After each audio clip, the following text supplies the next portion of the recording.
आणि आता वळूयात पुढल्या बातम्यांकडे। धनंजय मुंडेंसाठी सर्वांनी मिळून प्रार्थना करा असं नामदेव शास्त्रींनी म्हटले। धनंजय मुंडे यांच्या गालावरून वारं गेलंय, चांगली वाणी बंद पडलेली आहे असं नामदेव शास्त्री यांनी म्हटलं। पहिल्या पदावर येऊन धनंजय मुंडेंच्या हातून समाज कल्याण घडावं असं नामदेव शास्त्री यांनी म्हटलेलं आहे। मगाशी आता मला फेटा बांधायला गेलो त्यावेळेस फोन आला होता।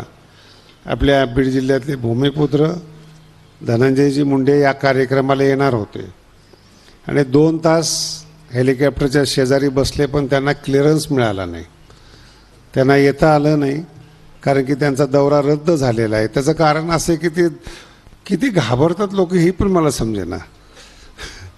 जो काही भाग आहे तो एक भाग वेगळा आहे, क्लिअरन्स मिळाला नाही, त्यांचं निघता नाही आलं तिथून। ठीक आहे, काय हरकत नाही, भगवानगडाचेच आता आपण जाहीर केलेले आहे त्यांना, त्यामुळे तुम्ही काही टेन्शन घेऊ नका, त्याचं मोठा कार्यक्रम करू आपण।